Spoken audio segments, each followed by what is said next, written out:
Order, order. So I'd like to start by welcoming Dame Caroline Dinenage and members of the Culture, Media and Sport Committee to this joint sitting of the two committees on AI and copyright. And I also really want to welcome our witnesses. We're very pleased to have the opportunity today to speak to you about artificial intelligence and copyright in the context of the government's consultation.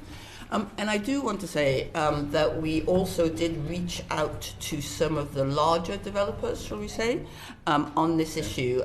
We invited Google and OpenAI to join us. However, they told us that as the government consultation is still live, they were unable to take part in this public session, and we chose not to press them. But I do want to emphasize that I think having a public understanding of how these decisions are being made within tech companies as well as within government is really important. But with that, let us first go on to our guests. I'm going to ask you to introduce yourself when the question is presented to you. The government consultation on copyright and AI basically sets out an opt-out approach, which it says is prerequisite, or its preferred option is an opt-out approach, prerequisite on having the appropriate technology for opting out and for increased transparency of inputs and outputs. And I want to start with Vinous to introduce yourself and let us know, as a representative of a large tech sector, you're probably still preparing your response to the government consultation, but can you say a little bit about your preferred outcome? Absolutely. Firstly, thank you so much for having me here today. I'm here on behalf of the Startup Coalition. We have about 4,000 startups within our ecosystem, and we're here to represent the voice of startups, scale-ups, and the investors that support them. So I think what I will start by saying is, as the Startup Coalition, we're really clear that our main endeavour is to make sure that the UK is the best place for startups to build their companies and to scale here in the UK rather than sort of moving abroad. We have so many of the raw ingredients here that make the UK, a beacon in the world for startups and scale-ups. We have deep pools of talent, we have world-class universities and research institutes as well. And so really it's about, how do we go above and beyond to compete with the likes of the US, which obviously has very deep capital markets, and actually, closer to home, the EU, who have, 500 million consumers in a single marketplace. And that's really the sort of challenge that, I would set out today in terms of, those are the competition and how do we compete? In the particular realm of AI and the AI ecosystem, there are two sort of critical ingredients. The first is compute and access to compute, and we're really pleased to see that the government's going to be bringing forward a strategy, and Rachel Reeves's speech recently, resetting on growth and making sure that, barriers to planning, etc., are being brought down, is going to be fundamental to that. The second piece of the puzzle is access to large-scale data. And again, the government's made really welcome noises. So, we're really pleased to see the government looking at opening up its own data sets. So whether that's sort of, in the departments themselves or with arm's length bodies like the British Library or the Natural History Museum with the National Data Library. So I think, we're hearing really, really positive things, and that I hope is encouraging to our startups and scale-ups. But fundamentally, publicly available data on the internet is the biggest data source. And in order to sort of train these models, you do want to have the largest possible database to access. It means that the models are more diverse, they're having more inputs, and we think that creates better outputs, so much more sort of, accurate representations on the other side. So, whatever comes out of the machine. And so we think, the preferred option for us, if we do want to compete with the likes of the United States, who have a fair use policy, is option 2. And I say that not to be not constructive with the debate, and in our response, we'll go into, and further today, we'll go into sort of like the complexities around that. But when startups are looking at where to build their companies, they're looking, not just, at London or where in the UK. They're looking at the sort of global picture. And as I say, you have the likes of the US with their fair access and fair use policy. You have Japan, Singapore, Israel, who have all created very permissive regimes for training models. And so if we want to compete against that, that's sort of the essay question. Thank you very much for that. Could you just, and I think you've made the position very clear, but could you just clarify, Vinous, will you be proposing technical solutions to accommodate option 3, do you think? Or will you...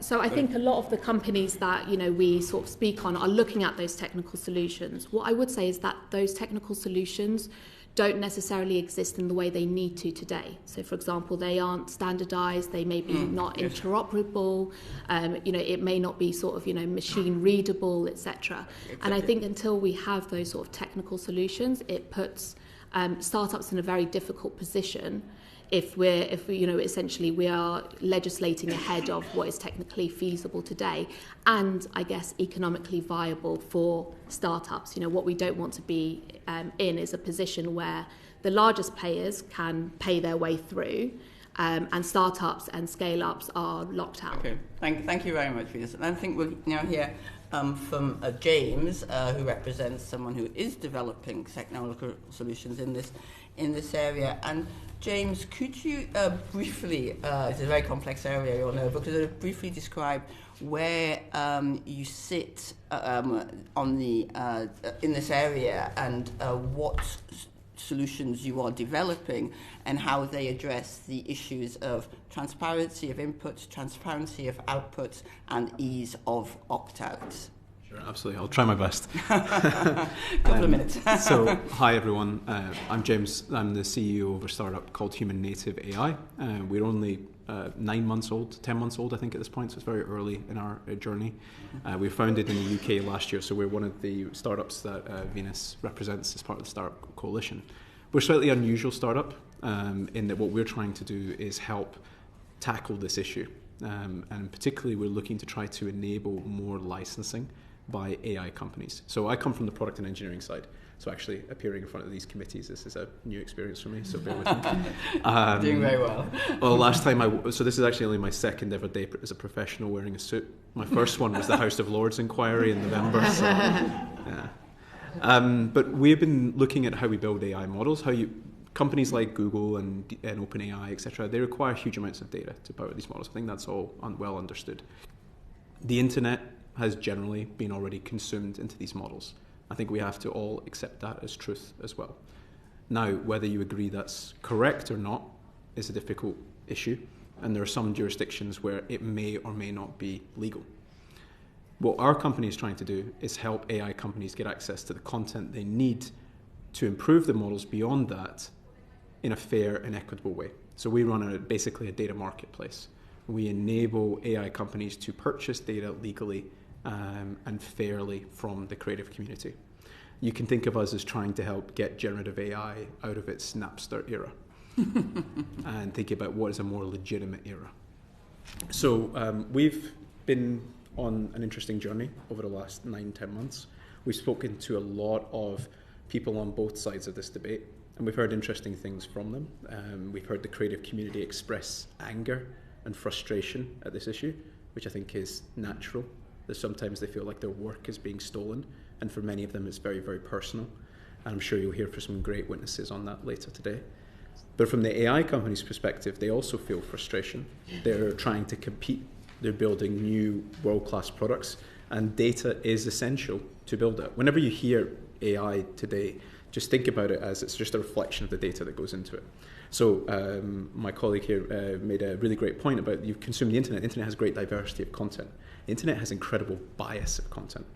And imagine if you're building an AI model today and you wanted to counteract that bias. You might look to bring in some really reputable data that helps to balance out, for example, political leaning. That is something that you can do by accessing and licensing appropriate data. That's what our company helps to facilitate. So on this particular issue with the government, I would say I think the challenge is that a lot of the damage on text and data mining has probably already been done. the original sin, if you like, has happened. And I think the question is, how do we move forward? And what I would like to see the government do is put more effort into supporting licensing as a viable alternative monetization model for the internet in the age of these new AI agents. Thank you very much, James. How could the government support license? Sorry. I was just going to ask a quick question. So what needs to happen technologically to actually have a licensing system that's still in the hands of the creator?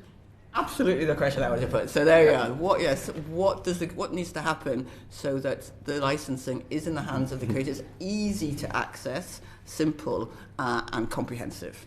There's a fantastic question. There's lots of great options, and this is what our company is trying to tackle. I would lay out a couple of different points. The first is simply streamlined legal access. And I think this is where the government could particularly help. There are major challenges for many in the rights holder sector, particularly things like audio-visual, maybe for example television, about clearing the rights for their content. So you can imagine if you make television shows, that may have the writers and the producers who you have to clear rights with. It may have the talent on screen. It may have some music in the background. It may even have a Coke can on a table somewhere, and you would need to clear all of those rights under the current legislation before you were able to offer that content for AI training rights. Because until 18 months ago, no one ever wrote the words AI training rights into a contract. And so I think that's a particular challenge that the government could help with, some type of more permissive system to enable rights holders to do best effort attempt to contact people and enable license and an extended copyright regime effectively. The second major challenge would probably be technical, would be access to the data, not only finding the right data, so discovery, but then being able to aggregate it together and then provide it to AI companies in a way that's sustainable and scalable. So for example, let's say an AI company wanted a UK news package. They would go around and speak to all the news companies in the UK and maybe license from 3 or 4 of them. But every time they do a license, that's a bespoke negotiation, a bespoke legal document, and a bespoke technical integration to extract that information. Hopefully services like our company could streamline that and provide one technical integration, for example, to access all that different content. And then if they think globally and want to access 40 newspapers globally, then again, you really start to see the benefits of a single aggregation platform for that. And then the final thing I would say is making sure everybody gets paid. Being able to collect all the money in from licensing and then being able to distribute it out. I think CMOs maybe have a large part to play in that, but there's some also really interesting challenges there. So I think around getting the data together, the legal side, being able to deliver it, and then probably making sure everyone gets paid. Thank you very much, James. We'll now just go to Sebastian Posth, who's joining us virtually. And Sebastian is an area that I'm fascinated by from my background in engineering, as the international, was co-initiator of the International Standard Content Code. Now, standardization has I would think, a huge part to play here. We've heard a little bit about all the different ways in which rights can be asserted and in which content can or cannot be aggregated. So, Sebastian, could you, as well as introducing yourself, briefly outline, some of the key technical requirements for effective rights reservation methods, such as the ones you've co-developed? And we heard from James about, the need for AI developers to go out and find the content and negotiate. But I'm also thinking, we're all thinking of individual authors or singers, or how do they assert or reserve their rights in an easy and accessible way? So perhaps you could talk us briefly through that. Okay, so maybe just a brief introduction. Sebastian Posth. I'm a German citizen currently residing in the Netherlands, so I bring some of the European background, not only in terms of the discussion that is taking place currently in the context of the Code of Conduct of the European AI Office. For the last 20 years, I've been working in publishing together with media organizations in the context of digital distribution, and in this, from this background, I have been one of the co-initiators of the ISCC that you already mentioned, the International Standard Content Code, and served as a convener of this working group and its successor, which is a technical report at ISO level on what is called soft binding. I'm the founder of the ISO is the International Standards Organization, so that's the standard becomes sort of comprehensive and universal. Yeah. Correct, where the ISCC has been developed in a working group with experts from 29 countries over the term of 5 years, and the ISCC has been published as ISO 24138 in May of last year, so 24. So it's a rather new standard, and so it's important to talk about it, to introduce its capabilities. Liccium, which I'm the founder and CEO, is a rights management platform that allows creators, individual creators that you already mentioned, but also larger rights holders to make what we call asset-based declarations of their preferences, of their rights and preferences and other metadata. But in this context, it's relevant that these preferences are with regards to the use of the content for training models and applications of generative AI.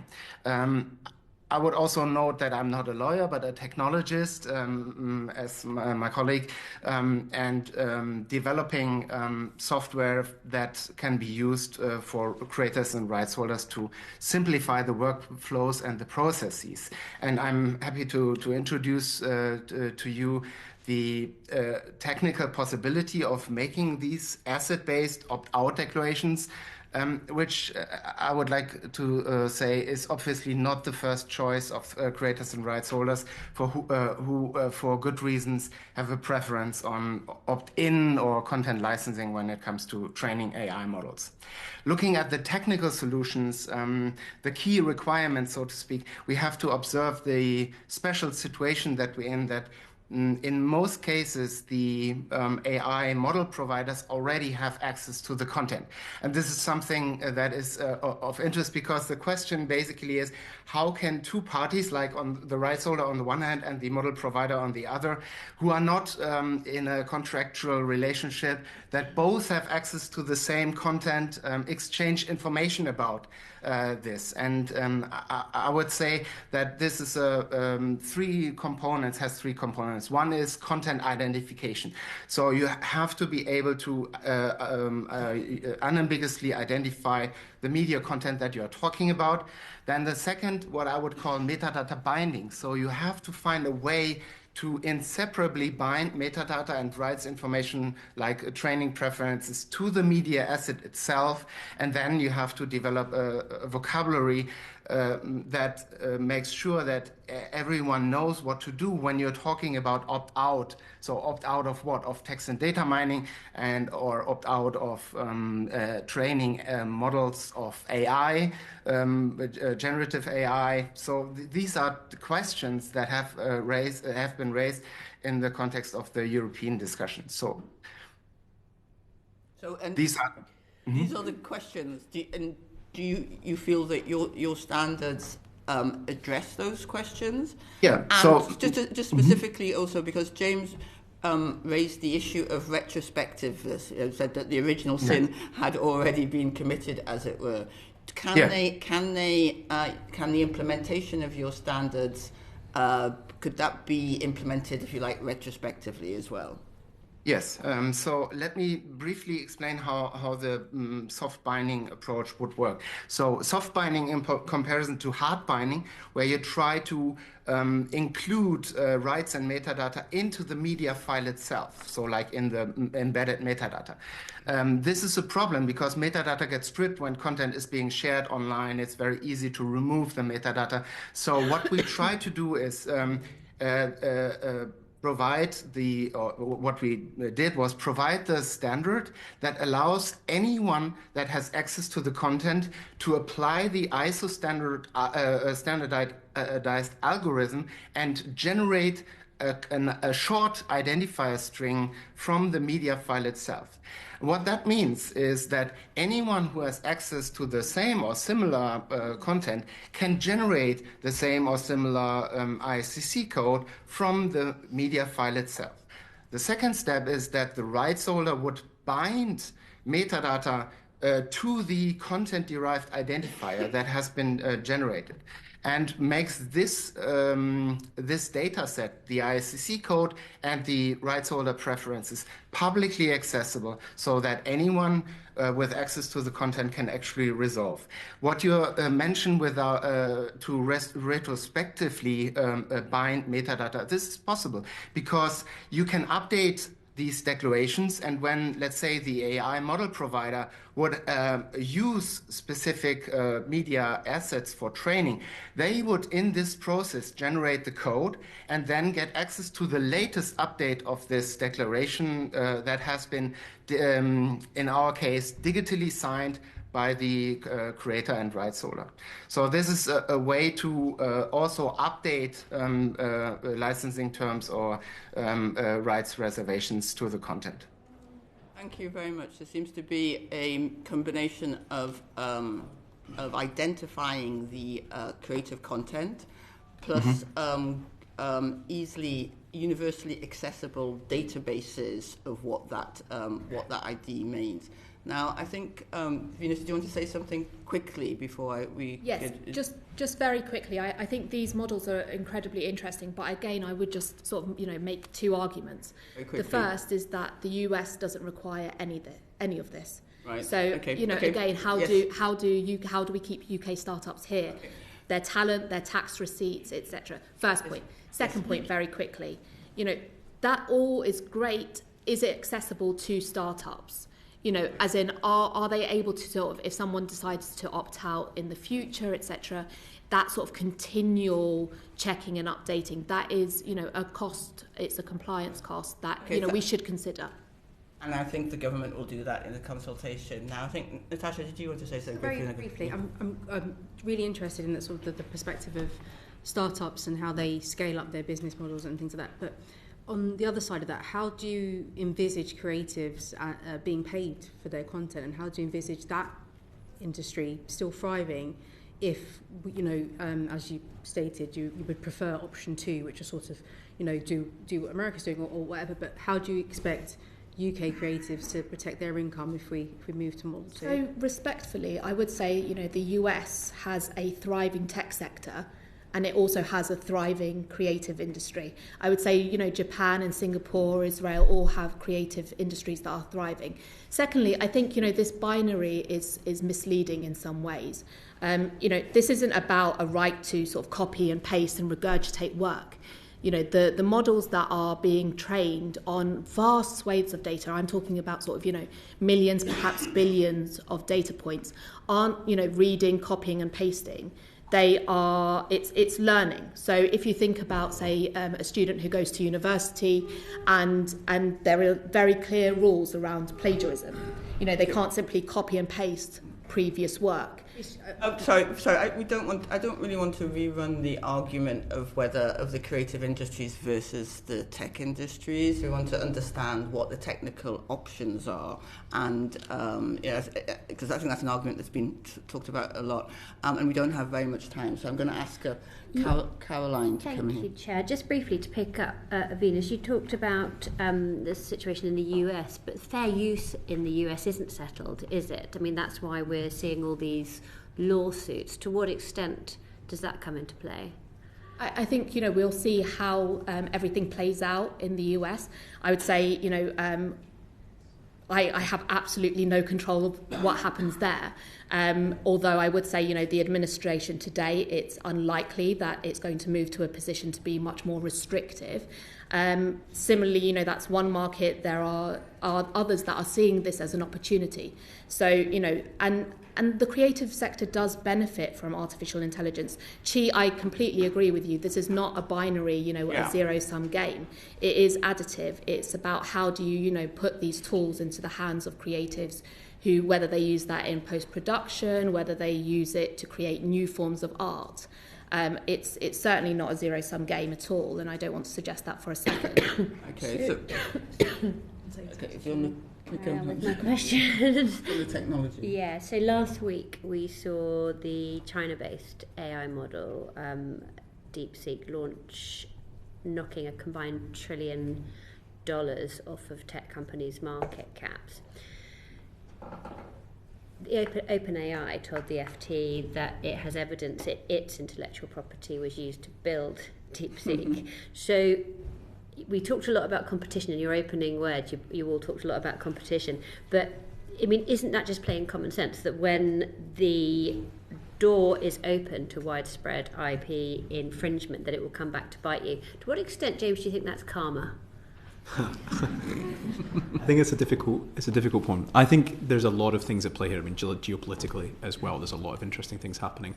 I would say that people will use whatever tools are available to them to make products and make things better, in which case the open web was there, and there are cases that are quite rightly being litigated to find out whether that is open to be used. I think there's a lot of mindset in the tech companies because of the competitive pressures they're under to move very quickly and to build with what they have available to them. And that's what looks like this Chinese company did. I mean, obviously, that's still to be finalised.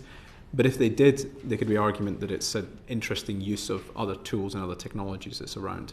I think what is perhaps the more interesting argument for the creative sector here is that this presents more opportunity for them. I would actually go back and say that, I think to one of the questions earlier on the panel was like, how will they make money? The more AI companies that are looking for data to improve their models, I think represents opportunity for the creative community. New and interesting monetization models. There is always going to be a great creative community and a great creative sector because people will look for human connection when they look at pieces of art or music or other things. I don't think that's going away and going to be replaced by AI music anytime soon. But I do think that AI tools can help improve and create new opportunity that are then trained on great creative works. This can be a win-win if we can engage with it in that way. Interesting. Very briefly, just one other question. On Friday, Vinous, Sam Altman said on Reddit that OpenAI has been on the wrong side of history when it comes to open sourcing its technologies. Do you think it would have been more apt to say that OpenAI has been on the wrong side of history when it comes to IP infringement? And to what extent does that bode for the future? So listen, I mean, the chair said right at the beginning that OpenAI was asked to be here and they weren't able to come. I'm really not here to speak for OpenAI. That's not the constituency that I represent at all. I would say that the DeepSeek explosion is really, really exciting for us sitting here in the UK. One of the things that I've heard a million times is, we're not going to create these types of models anyway. We're already out of the game. That ship has sailed. It's far too expensive, etc. Actually what DeepSeek shows us is that it can be done a lot cheaper, and what we can expect is that actually efficiencies will continue to be made, opening up this competition again. And what I want is for UK founders to be leading that charge rather than going, to the US and as James says, moving quickly there because they're enabled to. I'm very keen for us to continue on the technology and not to rehearse arguments. So I'm going to ask Steve to come in right now. Thank you, Chair. And just to note at the beginning, Chair, that Startup Coalition provides the secretariat for the Climate Tech APBG, which I chair. So just for the record, I just want to move on to transparency of inputs and outputs. And obviously, in the UK, we want to see ever more sort of startups and setting up and then scaling up, both leading on AI, but also utilising AI for new and exciting sort of businesses. In terms of transparency requirements for you, Vinous, and for your members, what would be the impact or the opportunity around sort of transparency in and out of that data? Thanks for the question, Steve. So I think really for us, what we'll hold it up to is it actually something that startups can comply with? That's always the biggest question, and so we're really excited to look at sort of technologies that James and Sebastian are putting forward to because those technologies are all about making these arrangements much more streamlined, more accessible, etc. So we're excited to see where that technology goes. But I mean, we're looking at what's happening at the EU at the moment, and what we're seeing so far is that these transparency requirements could be put at a threshold that essentially locks smaller players outside of the market. They can't perhaps comply, they can't continue to go back and make sure that they're updating it. And it's just a further compliance cost for them. So we just want to make sure that, wherever we draw that line, it is accessible to startups. And that sort of, is the same for whether we sort of reopen the debate around robot TXT, etc. It's just about, making sure that startups can compete to upend the market once again, really. Increased competition. James, do you have anything to add on that? Yeah, I would echo Venus's points, really, is that I think it's about, if the government wants to encourage growth, then I think it wants to find solutions that are going to enable SMBs to effectively compete, both on the AI side, but also SMBs on the creative side as well. I think there is a real opportunity for example, we're working with a UK-based startup today, very small operation that's only founded last year, and they are licensing data to improve their models, and they're doing so in a fair and legitimate way, and the founders are very ethically minded and want to do this. We should be encouraging that. We should make it easy for them to access amazing content the UK produces to pull if the government wants to go after growth. And likewise, we should make it easy for small creative communities who have amazing content to participate in a market where there is demand for their content. And by doing so, by helping them clear rights and other things like that, the opportunity is there for them. So if I'm right, your company, James, might be one of the tools that would help startups and scale-ups to comply with any new sort of transparency requirements. Is that right? That's right. We would help them license the data. Through licensing data through us, they would have the ability to produce a compliance report, which they could then submit to any transparency requirements in any jurisdiction. So yes, if they were to acquire only licensed content through us, then they would be easily able to comply with the transparency requirements. Thank you. Then in the consultation, it says that some R&D funding might be made available to help support new sort of tools to encourage greater transparency. Do you think that's necessary? Do you think that's a sort of a necessary part of what might be a new sort of ecosystem, or do you feel like you're doing it already and that's unnecessary and there's plenty of competition out there to help support companies to do this better? I think there's a really interesting opportunity for the government to get involved and to produce some new paths. I think there is a lot of great content, a lot of great data that is within the government's realm of influence, shall we say, where they could help to move things forward. So, for example, you'll notice that the report, the action plan, lays out a couple of British institutions. I've been fortunate that I've spoken to some of those institutions, and actually what they're concerned about is can we get 10 data privacy officers involved before we can even move forward in understanding what this is? The current regime that we have around data in the country is very restrictive. And so I think if we wanted to do that, I think the government getting involved in trying to find ways to move that forward would be really interesting. Actually, that's a really good segue into my next sort of question. So what do you think might need to be changed in the sort of regulatory underpinning to encourage this all? I'll very much preface this with I'm not a lawyer, and we have some experts behind us as well. I think from my perspective, I think making it easy for companies to be able to say, we have done our homework, we have contacted as many rights holders as we can, we have cleared the majority of rights, and then therefore making that available. I think there are similar regimes, again, available in things like where the copyright holder may have passed or is uncontactable. There's similar provisions that enable works to be generated and sold on. I think those types of things would be very interesting. I think if there is anything the government can do to encourage that type of work and around licensing, that would be really interesting. Then just a final from me, just on sort of consistency and transparency, I suppose. I mean, presumably Vinous, for startups and scale-ups, consistency is probably key, isn't it, and to understand what they're supposed to be doing. And where do you think the government can come in to avoid sort of unnecessary complexity and to give people a clear steer on what they're supposed to be doing? So I think, again, I would echo, we're going to probably cite this report for many, many years to come, but the AI action plan is very clear, which says, the UK shouldn't go beyond what the EU has proposed. And unfortunately, I think, if we're not looking at option 2, which is sort of aligning us to more permissive regimes, then we certainly shouldn't be going beyond what the EU has already sort of set out, because essentially we're asking our startups to try and create 2 different regimes that they need to comply with. I think in many respects it's a shame that it's taken us this long to reach a position of consultation. it's very bizarre to me that the EU is ahead of us in this respect. But I think ambiguity in itself is sort of to the detriment of startups and scale-ups. So given all the hype around like generative AI, etc., you would expect to see a really thriving generative AI ecosystem here in the UK already. Actually, the data shows that numbers are declining. So, the trends are not looking good. And the Lords Communications and Digital Committee published a report just yesterday. And actually, even the likes of sort of, the creative sector, so UKI, etc., said the ambiguity of the UK's current position on the application of copyright in relation to AI was consistently flagged as a factor limiting growth and innovation. So I think, there is an element of getting it right, but there are others who have, come before us, and we should look to them if all else fails. But there is also, the point of, doing it quickly.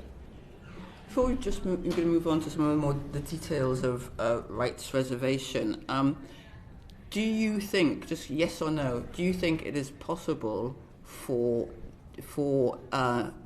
the environment, the rights for environment, to be entirely transparent so that a large language model can identify every single part of creative content that's its input? Do you think that is possible technically? No. I can see it. No?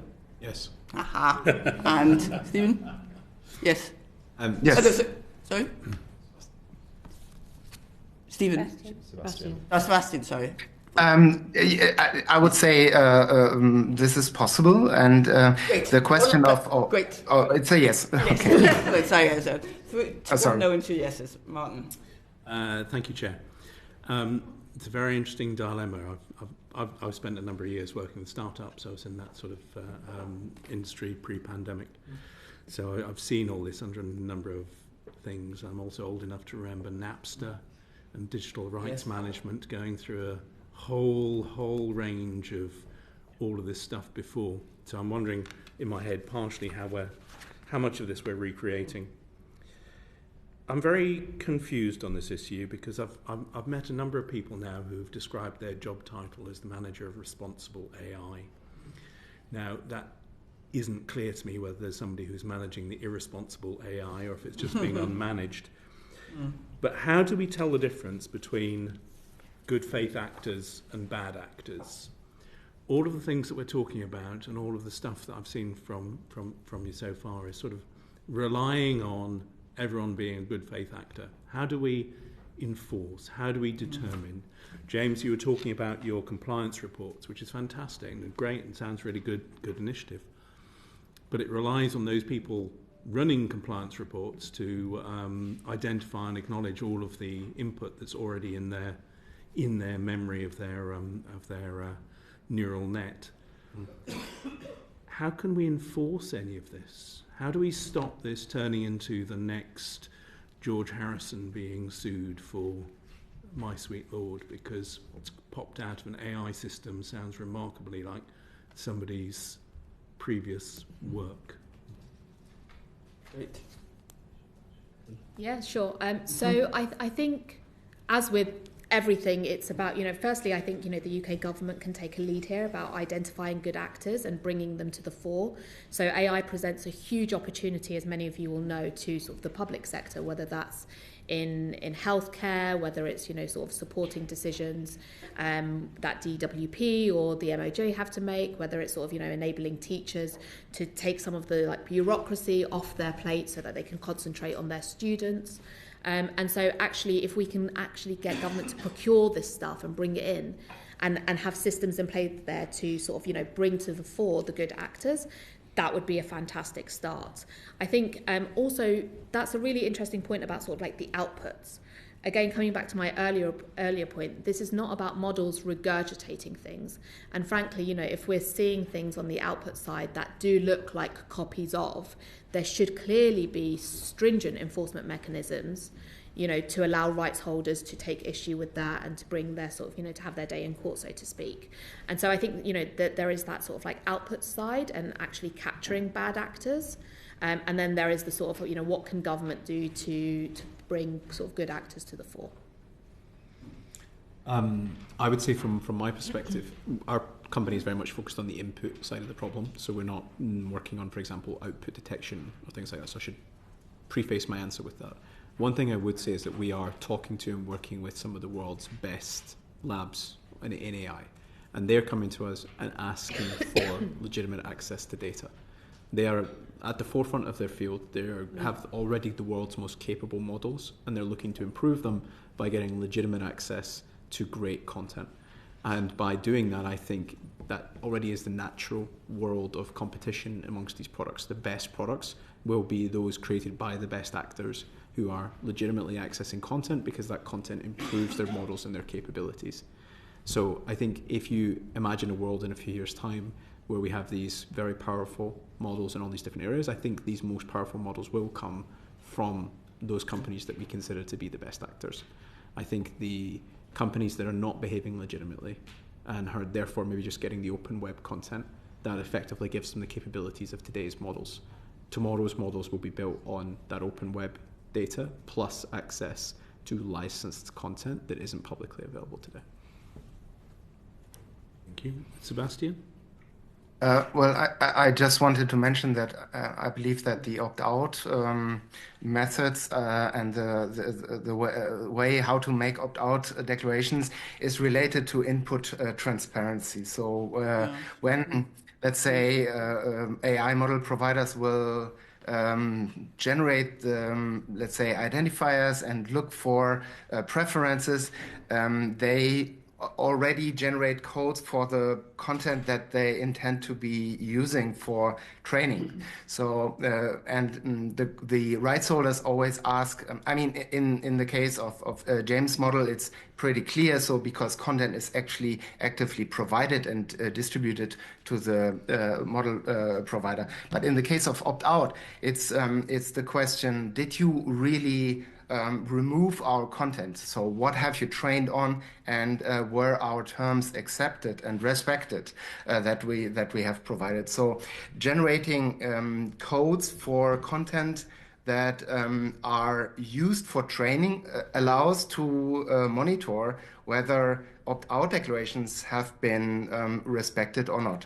And the same goes for the output transparency, where it's possible to generate an identifier for each asset that is synthetically generated.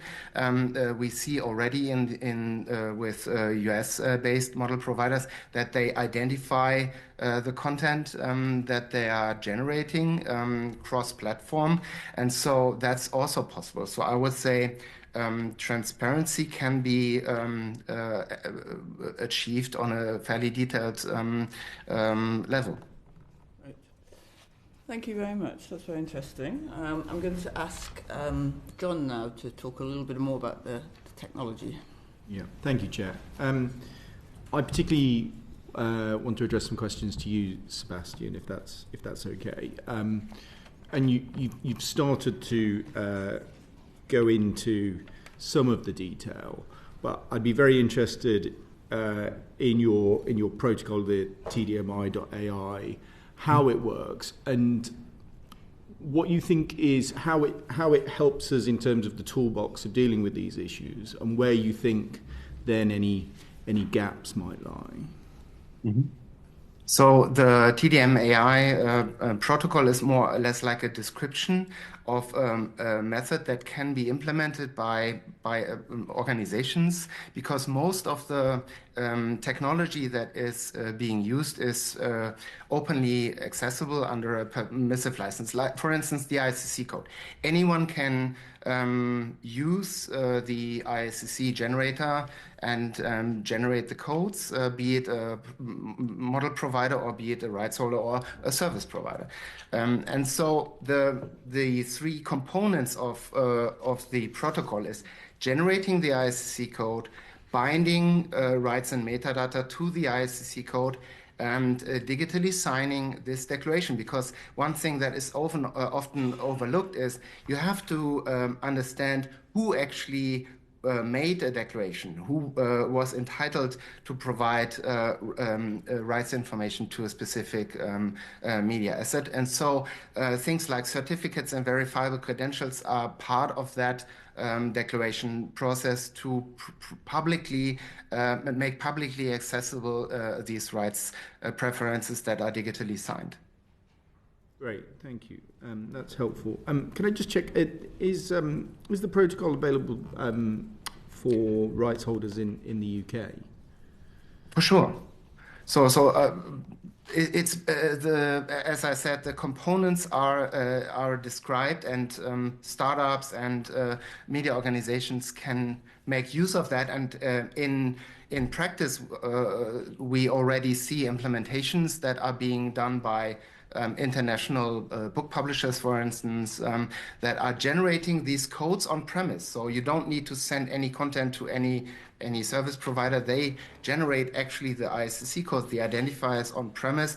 Then they attach the license and put it in a publicly accessible registry. And maybe one aspect, comment on the registry, because it's really important to understand that the registry technology should be federated, because it's really hard to find centralized approaches, or to actually implement centralized approaches in an international setting. So imagine like UK publishers and Italian book publishers, or German book publishers, or US-based music record labels.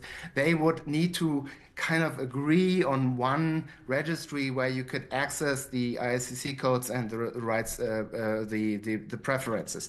That is unlikely. So what we try to achieve is to have a system of federated registries where each media sector locally can make these declarations, and the codes, the ISCC codes, are serving as a means for interoperability of these statements and aggregation of these statements. Great. Thank you, Sebastian. Just one more question on this. I actually wanted to James. James, what are your thoughts on the protocol and how it works and how useful it is? I think it's really interesting. I think the challenge is going to be whether all of the creative community can participate in this. One of the things I think often as technologists we forget is that not every company we speak to is a tech company, and they maybe not have the capabilities to do this. One of the things that's interesting is the size of some of these archives, and we're speaking to rights holders who literally have archives that go back centuries. And if they're making those archives available at scale, they need a commercial opportunity to do so. And so I think one of the challenges is, yes, there's always value in defending things, but often what motivates is the opportunity to create a new opportunity. And so I think I'm really supportive of these types of protocols. I think there's loads of opportunity there. I really like the idea of it all being federated, a bit like, for example, how DNS systems work. So when you type in google.com on a web browser, how it finds where that server is a federated set of computers around the world. So it's not one single point of failure. That's a really great way to do this. So very excited about this approach. I think it will lead to a lot of interesting challenges around how creative communities engage with it, but I think over time, if they have the incentive to do so, then I think we'll see more and more engagement. That question, this question of how easy it is for individual creators as well to access it is a key one, and perhaps we can return to that in the next session. And I think Alison is now the labelling of the output of AI models is also Thank you. And James, I know you mentioned that you don't look at output labelling, so I might broaden this and have Sebastian input it, because I'm quite interested in some of the soft binding and hard binding protocols that you're doing for input, whether it could be expanded to look at output labelling. So with generative AI, understanding that it has been produced by a generative AI, and to have a look at how we can do that. So I'm quite interested in your thoughts on what information should be in output labelling, and how would that information be presented or made accessible to people so that they can understand that this is something that's been generated by AI. So I'll take a quick swing, and I'm sure Sebastian has great thoughts on this. Yeah. For me, this is definitely not my area of expertise, but I'm excited about the idea of lots of new types of content, lots of new types of output being created by generative AI. One of the things I should say is, like, I'm definitely an optimist about the future of AI. I realise that might be a controversial opinion, but I think there's going to be a lot of interesting things that it generates. I think it is on the AI companies themselves to make sure that their outputs are correctly labelled. and that they are correctly maybe machine readable or otherwise, to say that this was created by our tools and provide some amount of information, because I think that will be key to a lot of opportunity going forward and making sure that we understand the difference between what is AI generated and what is human generated, because that line will start to blur considerably. So I think going forward, I think we will see more and more efforts, particularly amongst the best actors in this space, to make it much clearer what has been outputted by their systems. I think the challenge will come when the bad actors have systems that are good enough to produce convincing output, which is hopefully isn't yet, but will be soon. Already do.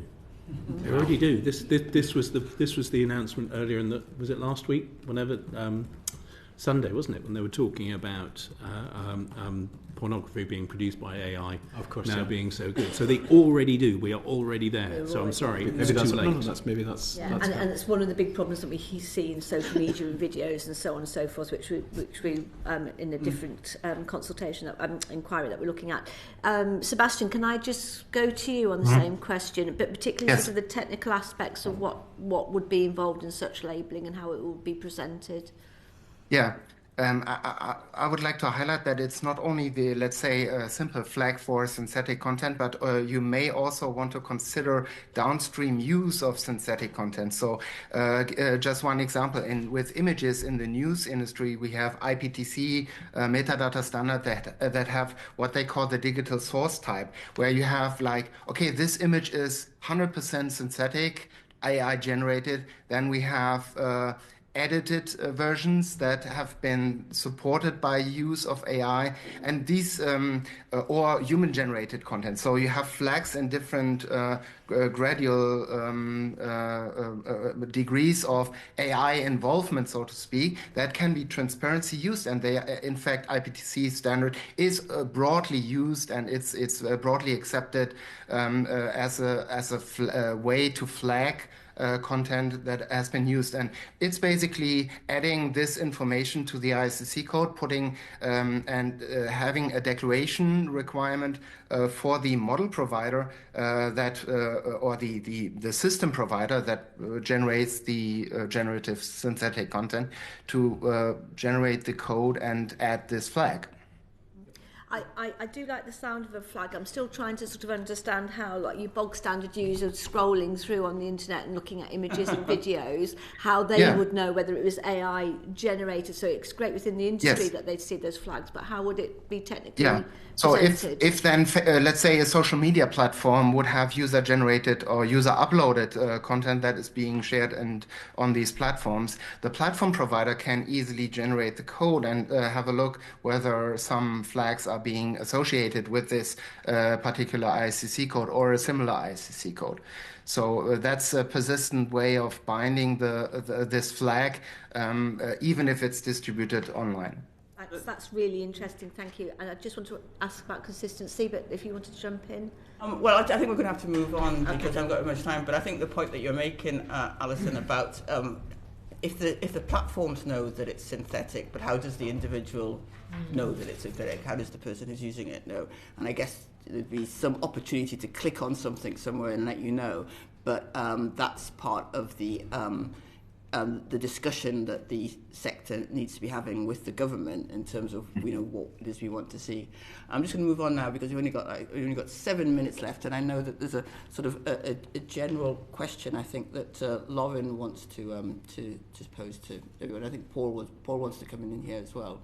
And so we've got Lauren, Paul, James. Right. Lovely. Thank you, and Cheers. 7 minutes. Thank you. 3 witnesses. No worries, it'll be nice and quick. Thank you very much, Chair. So my question was really going to be about the hurdles, whether it be technical or non-technical, going ahead.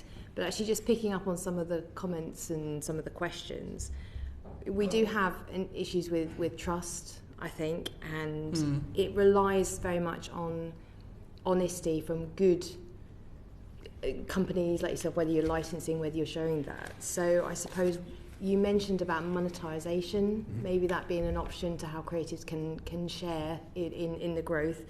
But what kind of sanctions do you think we need to instill or need to be aware of so actually that there is that trust and the good actors are rewarded and those that are not so good, there is enough weight to hold them to account, as well as the hurdles we're facing? Thank you. I would say, again, just to preface, not a lawyer, but my understanding is in the United States, for example, they have statutory damages for copyright infringement, which I believe we don't have in this country. Just checking with my lawyer. So I think any type of, if we wanted to put a sanction type system in place, then something along those lines might be interesting. So I'll take the question on hurdles, if I may. I think it's really interesting to watch the debate the last week in the other place on the data bill and the amendments that have passed, led by Baroness Kidron there. And I think, I just want to put on record the big hurdle that puts in front of the UK's tech sector, in that so you had the Prime Minister talking about how he wanted the UK to be a maker of these technologies rather than a taker, and the Kidron Amendment, which puts in sort of extraterritoriality into these discussions, where it currently doesn't exist, essentially would mean that these models can't even deploy into the UK. Not just, they can't be made here, but they can't actually then be deployed here. And I think that puts us as a country at a huge disadvantage.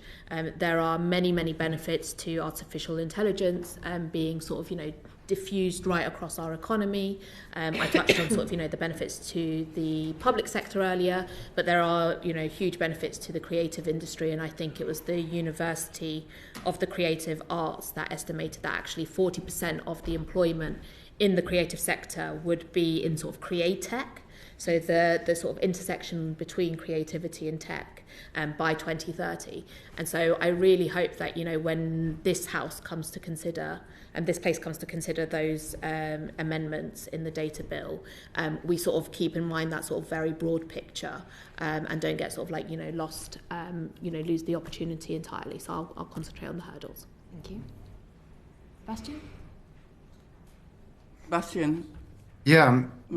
So when it comes to the hurdles of the technology, I understand concerns from the rights holder side or creator side to use such a technology, and obviously the costs are involved and efforts are involved. So we don't need to ignore that. We must take that into account. On the other hand, the experience with rights holders that are actually using the technology is then much simpler than we anticipated, and that will be kind of becoming a standard practice of dealing with this kind of situation where we have the preferences to be published in such a way.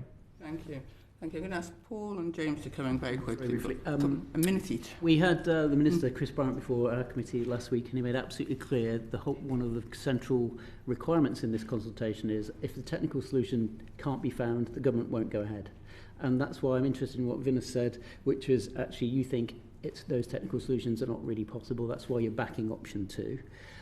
Whereas James and Sebastian, I mean, basically you're both suggesting that is possible. What I'd like to ask you about is time frames. We deal in timelines in this place. This consultation is time limited, so will this committee's report be? How realistic is it that those technical solutions could be provided and made robust enough to last within the horizon of this policy? I think that's the question. It comes down to the requirements of the technical solutions. If you wanted to say that you just want a simple opt-out mechanism, which enables, for example, an entire organisation to opt out, you could argue that the Robots Exclusion Protocol does that today. But maybe you could argue that it doesn't. And so I think it depends on the requirements before we can put a timeline on it. Sebastian? We have to be clear that ISSC and this situation is new. And people need to be getting familiar with the technology. Software providers, service providers need to start getting familiar with the opportunities that come with this technology. So it's an early stage, to be honest. And the feasibility of that is currently being tested, also funded, supported by the European Commission, to understand whether the registry technology is feasible. There is a tender for a feasibility study for ICC-based opt-out declarations that has been published 2 weeks ago. So there's a lot of things going on. Okay. Thank you, Sebastian. We're going to have to go. No, okay. Sorry, I'm going to go to James now. Thanks very much. James, you talked early on about the original sin having already happened, which talks to a sort of fixed point, when in truth it's the original sin, some would argue, is continually repeating itself in new forms, new guises. This idea of grounding, have you heard of this? No doubt, I've read your biography. Just explain the threat to those of us concerned by the apparent dismissal of creativity's concerns to the threat posed by this tech advance, where that, to your phrase, the original sin is repeated every day on other people's work. I think there was a period of time where these models are being trained. If you use any of the kind of models, sometimes they will say to you things like, my knowledge cutoff was at a certain point. Ongoing access to information through the effective grounding is a real opportunity for example, organisations like the news sector to provide up-to-date information. Those are licensing deals that are happening today. So I think that there is going to be great opportunity to continually moving forward if rights holders are taking control of their content, expressing opt-out by whichever mechanism exists, and then engaging in licensing. There is an opportunity for the creative sector to really participate in the AI economy. Thank you very much, James. That's a really good message to end the session on. I'm afraid that we're now going to have to leave it there. I think we have been able to take something of it's not a deep dive, but a shallow dive, if you like, into the technical options to address the government's sort of preferred option in its consultation. I see, we've heard that there are technical options there with different levels of implementability, and we've heard that from one of our witnesses that doesn't think that it's possible to have a totally comprehensive opt-out regime, which I think is essential, and I think from two of our witnesses that it is.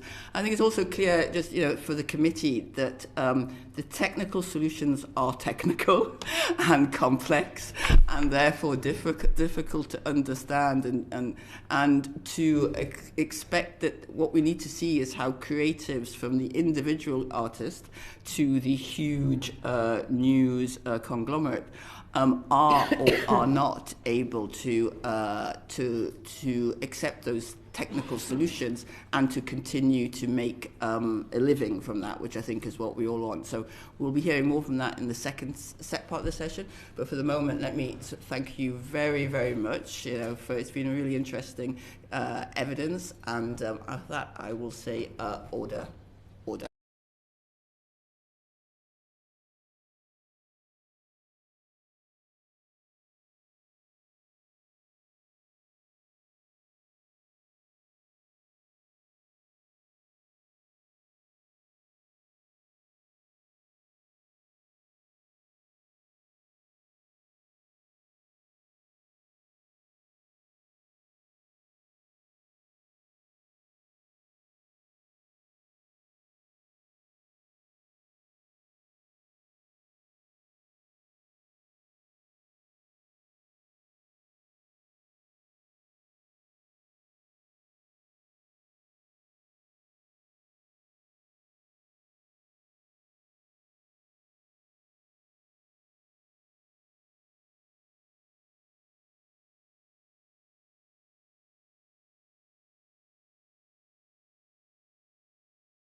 So for our second panel, you may notice the chair has changed seamlessly between myself and the brilliant Chion Wara. Because we are doing this jointly with this with the Science, Innovation and Technology Select Committee.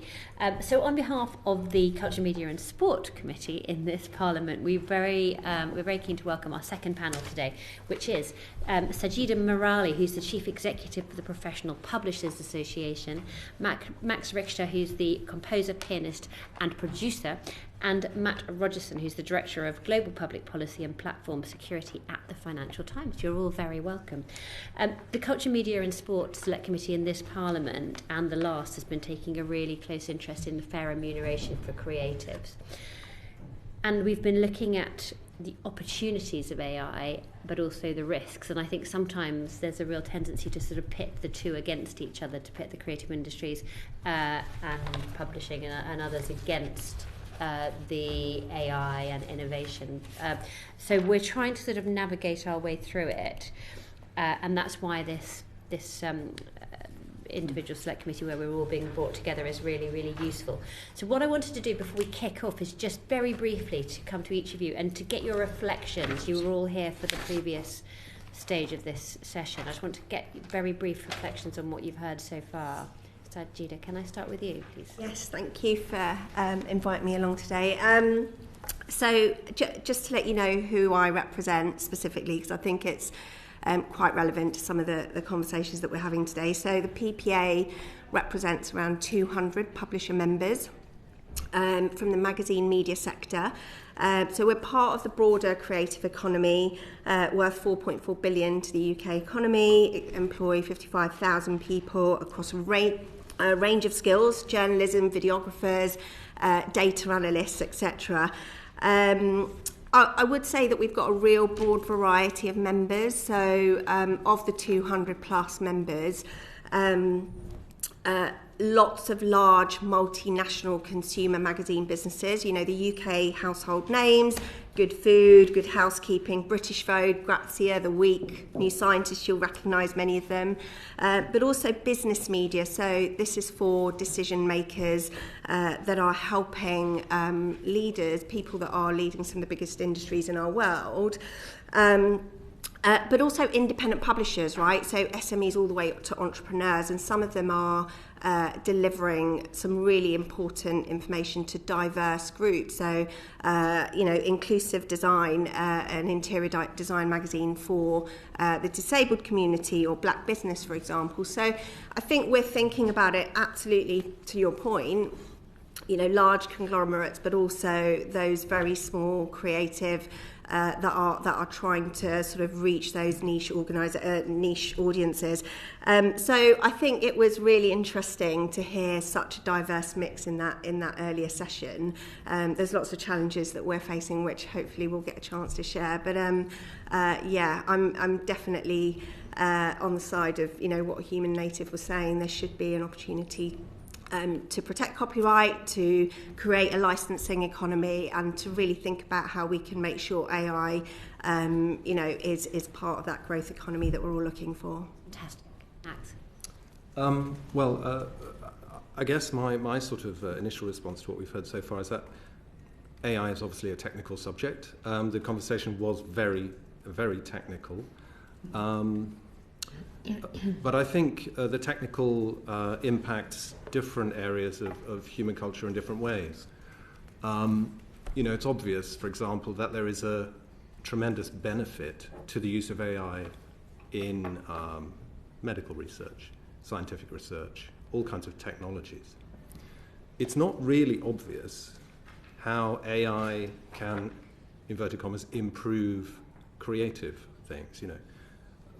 I don't think we've really heard people say the human race has run out of ideas for music and we need to automate that. So the argument is much less persuasive, I think, when it comes to the creative field. So that's my sort of initial takeaway. I'm not totally skeptical. I'm just not as persuaded as I am in technical fields. Very good. Thank you very much. Matt? Thanks very much. Thanks for the invitation. I think you're probably aware, but the FT Group's headquartered in London, pays its taxes in the UK, which is quite rare these days. Comprises 18 different companies, including the 135-year-old Pink FT, FT Live Events business, an investment data business called FT Locations, a publication that looks at EU startups called Sifted, and Endpoints, which looks at biopharma. They're just 5 other companies within the group. As a business, we're embracing AI, so we were the first UK publisher to sign a contract with OpenAI for use of our journalism in training and also in display within their services. We're also using AI in the business. We're training staff to be AI literate or AI fluent. In the newsroom, we're looking at AI in investigations and investigating data sets. We're a business that we have no cost to the taxpayer. We're completely commercial. We create overwhelming positive externalities for wider society, but we do need to be able to make money. And I think that's where we're worried about AI and this consultation in particular.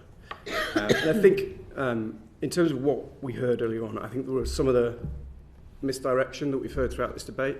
One was this kind of concept of publicly available data. Mm-hmm. When you hear that word, just think, they want to scrape everything, because that's what's happened for the past few years. Is everything you've ever written on the internet, whether you're a consumer or a business, has been scraped by these businesses for use in training. And when they talk about kind of more diverse, better outputs, that just means they want everything. So there's no selectivity about this. They've scraped everything, and now they've used it for training these models. The other thing, I think, the misdirection is that the case law is settled in the US. It really isn't. Fair use has not been proved to cover what's happened either in training or what's happening in terms of outputs, which I'll come to. And that is the real concern for us. It's both the training, but the substitutionality of the outputs. The worst thing for a news publisher is to have the relationship between you and your reader mediated by an aggregated platform. We've had this for 20 years, right? Google will always kind of put bigger blocks of text in from other companies so that the user doesn't click through. And I think this is the big concern in the AI world, is that extract the value of all of the journalism for training, extract the value for outputs, and no value will flow back to our industries. And the worry for us is that's going to lead to a hollowing out of our creative and information industries. Brilliant. You've all set the scene beautifully. Thank you very much. Now we've got just under an hour. We've got about 55 minutes to get through, and a lot of burning questions. So I'm going to start with Liz. Thank you, Chair. Good afternoon to you. I wonder if I could start with Sajeeda and Matt and ask you about the challenges that AI development is posing for rights holders in the creative industries and media sectors.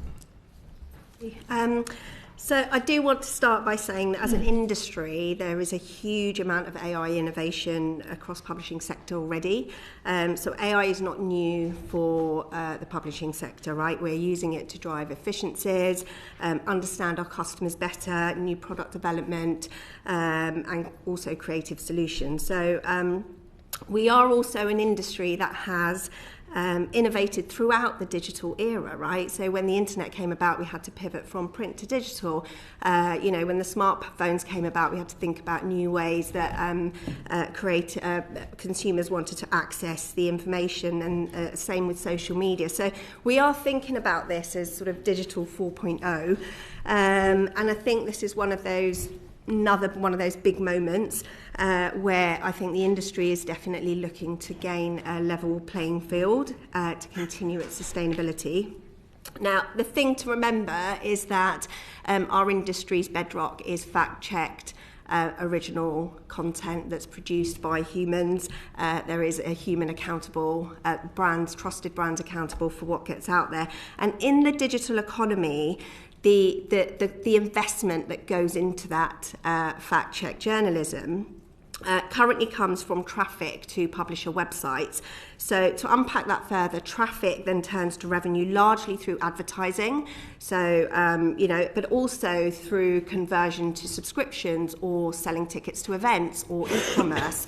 And over the years, members have consistently told us that the majority of their traffic comes from Google search. And now people that have previously been relying on search for day-to-day queries are increasingly turning to large language models to have those queries answered.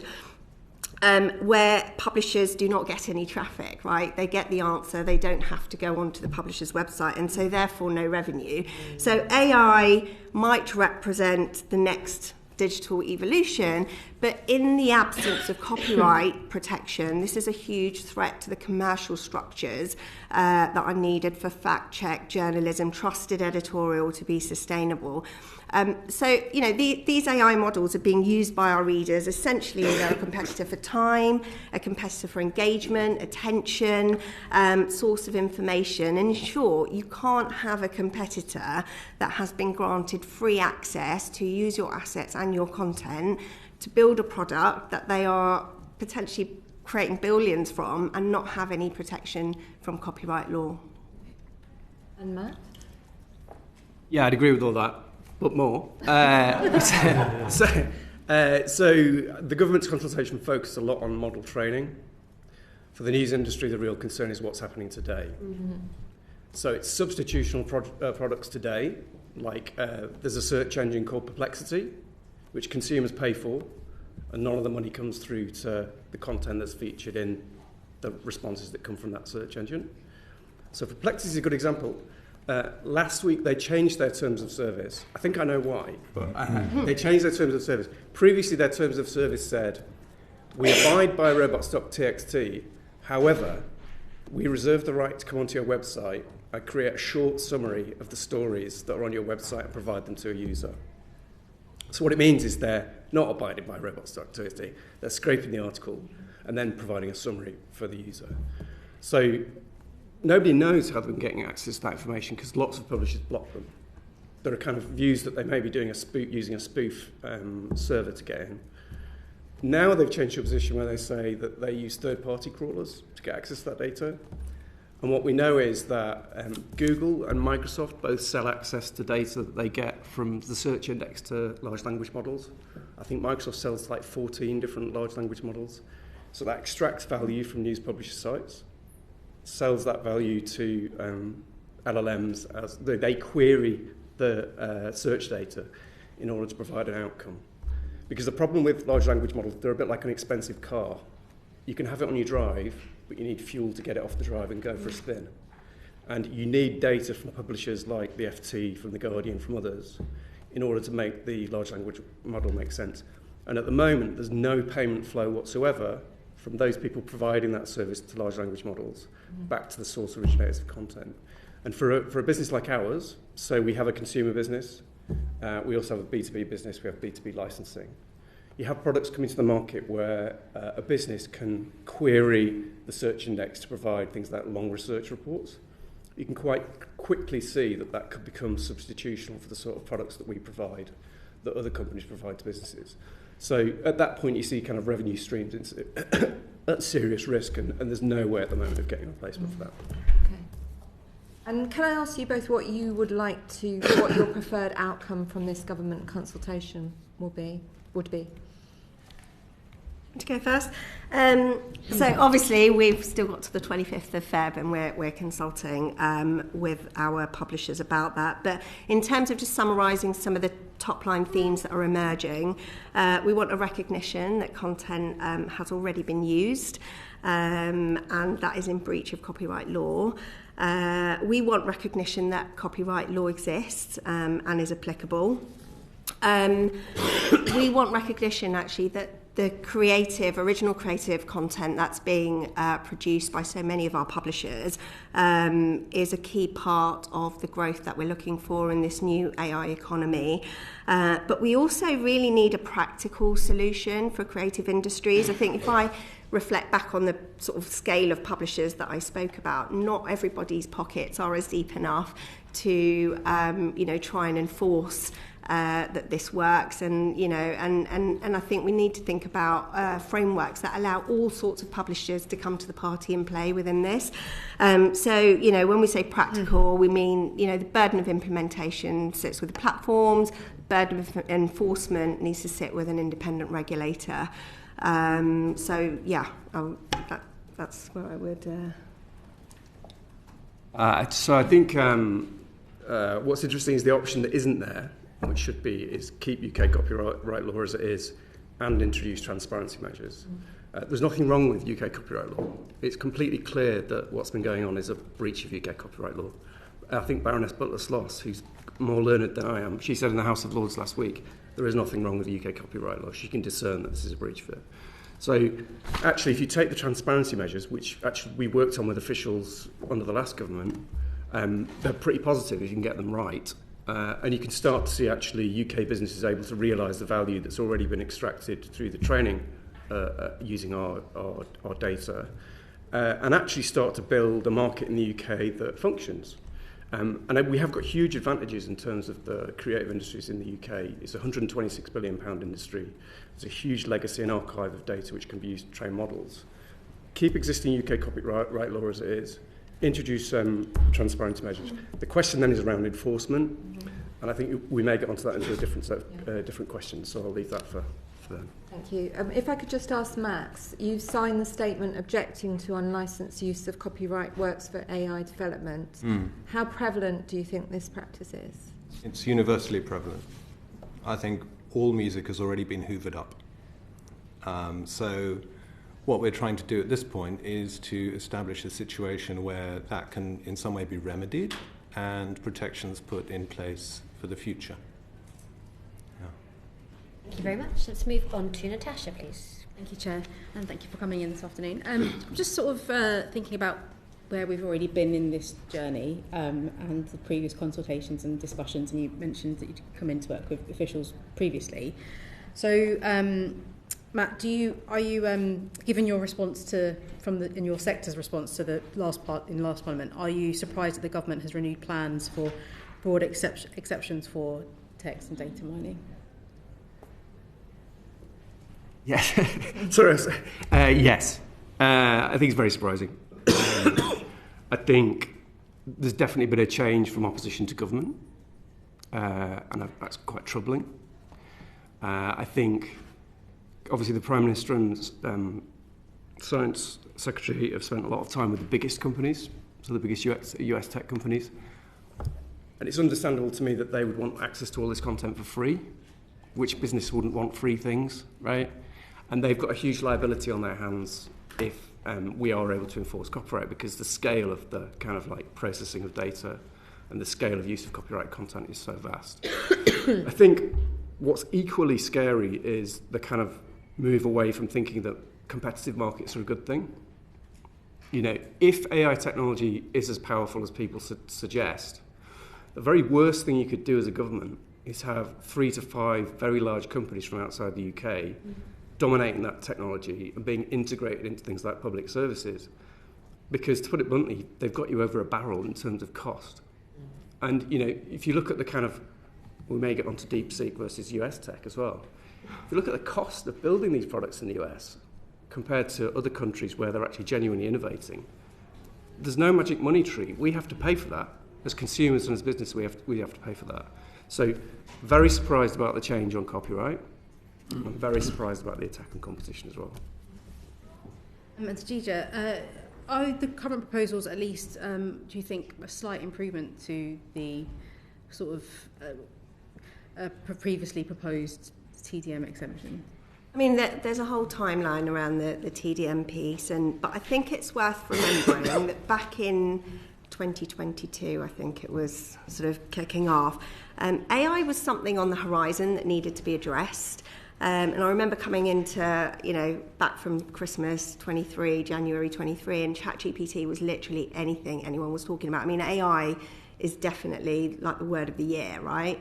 And so what I would say to this, that the fundamental legal concepts have not changed. So, I have an example that Matt might be familiar with, actually, when the iPad first came out, it was argued by the Times that digital edition should be treated the same as the print one and should be zero rated for VAT.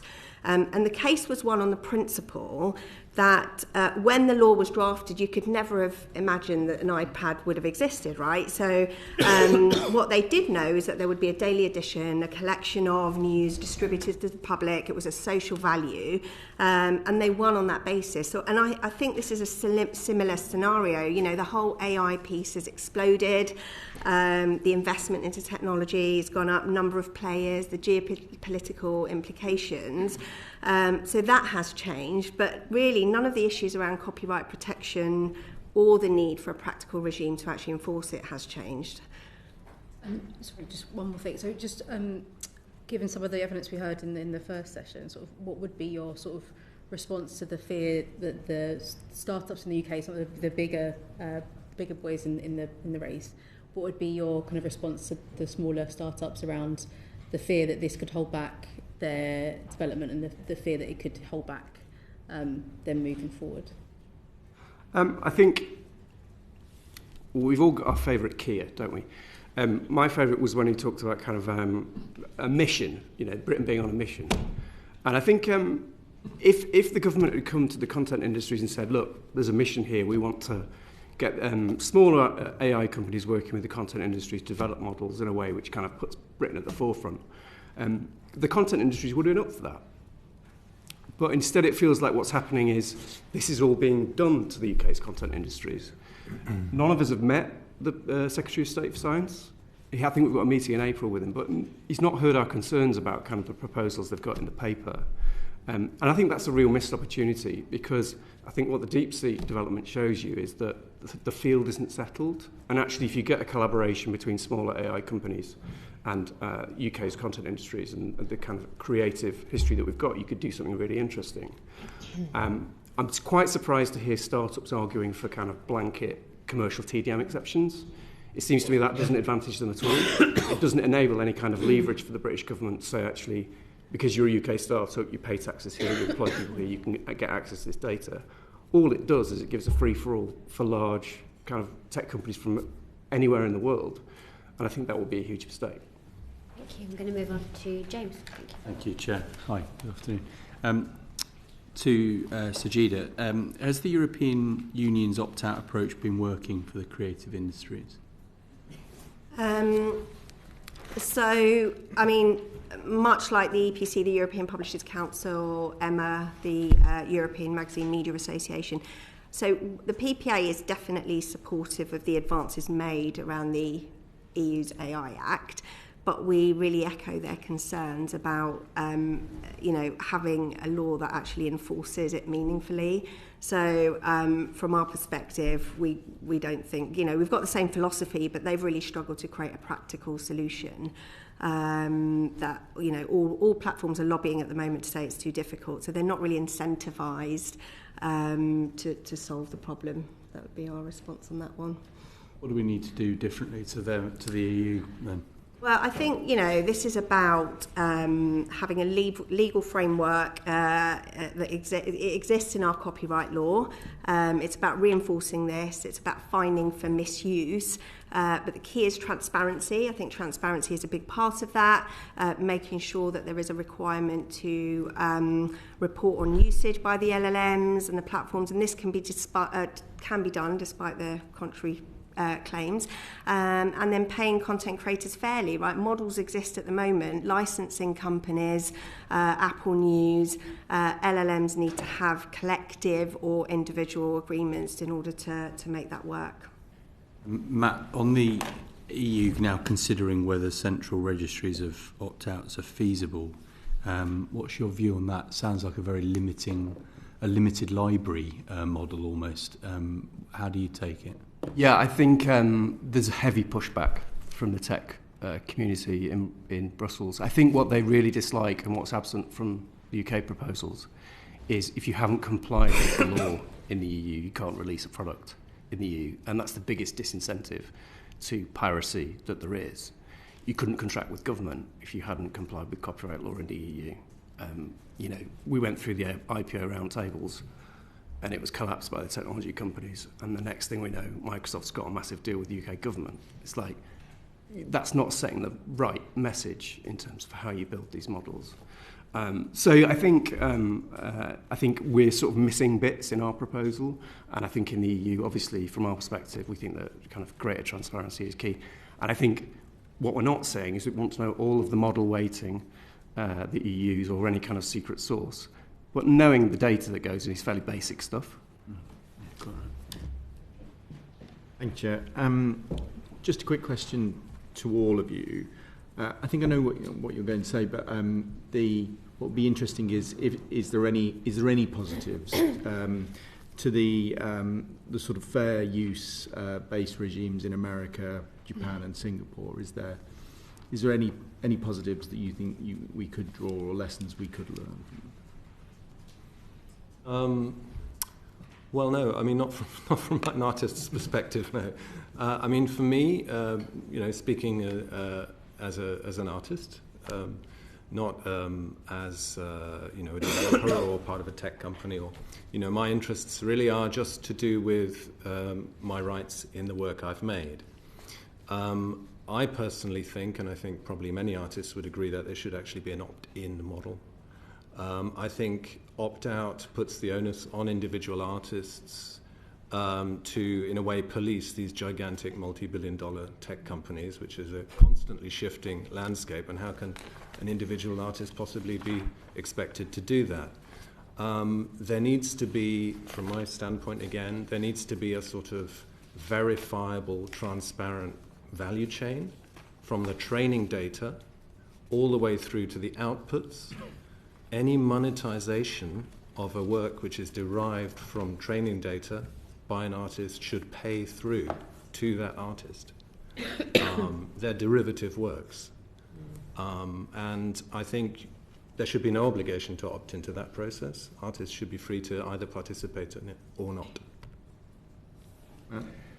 Yeah, so just to give you a sense of the scale of what individual web publishers are up against, we're working with a responsible AI company. We're working with one. They're called Miso.ai, and they do work with publishers to build answer engines using AI, and are brilliant because they're really positive about its use. But they found recently that there are 1,000 unique bots scraping data from publisher websites. That's across 3,000 publishers they found.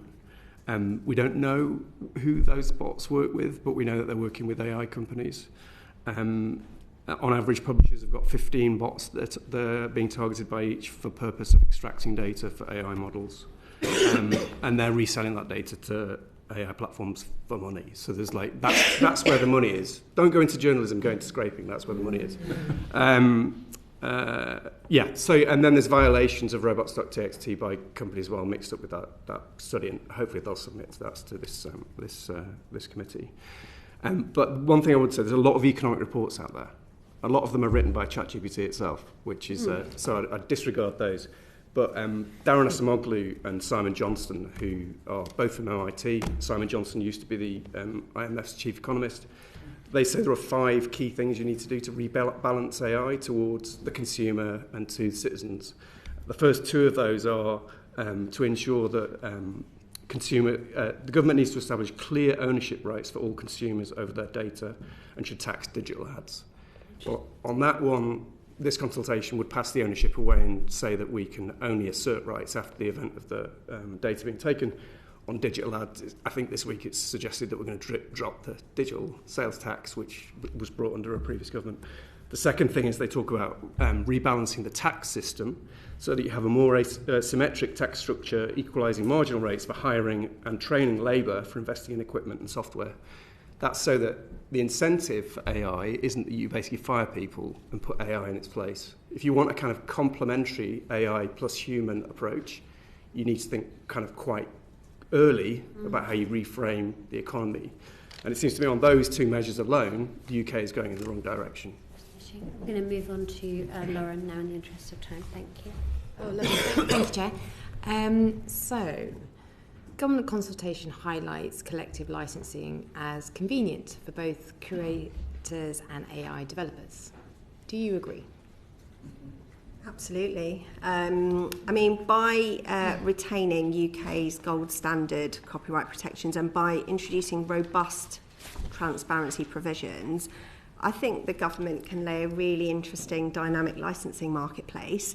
We want the right to have it, but we wouldn't necessarily want to mandate collective licensing. A lot of the licensing that's happened already has been direct deals between publishers and the platforms.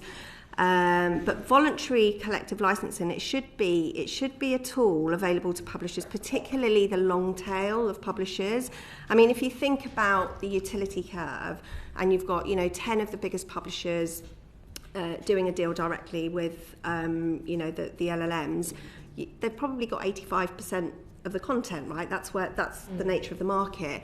But I think it's that collective license that will allow some of the smaller publishers to play and sort of be part of that. So yes, and it is, I just want to add, it is worth saying that collective licensing does already exist in the UK. So some stats sent over to me by Publisher Licensing Services. They currently facilitate the reuse of published content by 12.7 million students, by over 9.5 million employees and over 40,000 businesses, schools and universities. It also provides access to over 8 million print and online publications, and over the last year they've distributed over 43 million in collective licensing back into publishers' businesses. So there is a route to get there. Well, yes, I mean, we're used to it in a sense already in music with the blanket license, for example, like the BBC has for use of music in broadcasts. So in principle, I'm not opposed, but it's to do with how a thing like that is implemented and how that work is then valued and monetized. Yes, I think collective licensing is good especially for smaller publishers. This ground has already been looked at through the CMA, and Ofcom did some work on a news media code, how that would look for the UK. It wasn't specific to a particular use case for journalism, but they said that there should be both the ability to do bilateral arrangements and also collective arrangements, and I think it would be good in this context as well. The challenge, actually, more than anything, is knowing where your content has been used and who's using it. And that, again, is coming back to transparency, both of training data, but also RAG. Brilliant. Thank you very much, Lauren. Let's move on to Alison. Going on to data transparency, Ed Newton-Rex mentioned that it's the loophole here. What's the use of knowing your data is being used if you can't do anything about it? So to Sajeeda, is data transparency a compromise to allow for unrestricted training? No, I think transparency is part of the solution, right? So you need licensing, you need copyright law to be applicable, and then you need transparency to enable all of that. I think when we think about transparency, we probably think about it in three areas. So you've got the transparency for the consumer. So, I'm just thinking about what's been said recently, AI platforms, they're big commercial organisations, and they're saying that transparency would be commercially sensitive. I think, to draw a comparison, if you look at the irony. The irony. But, if you look at the fashion industry, for example, I want to know what material that jumper's been made out of, right? If it's a lovely cashmere jumper, I know that that's going to be worth that value, or if it's polyester, I'm not expecting to pay the same amount out of it. And I think I think there is an element of it's the consumer's right to know what they're digesting. It's the same with when you go and buy food and you want to know what ingredients have been put in there. I think so that's the consumer side. I think when it comes to publishers and transparency to understand how they get fair value. If the AI companies are saying that the data used to go in to train the models is commercially sensitive, then I suppose that the belief has to be that the commercial sensitivity that they're worried about is that publishers are going to be asking for fair value. And to be honest, we would like transparency on that one.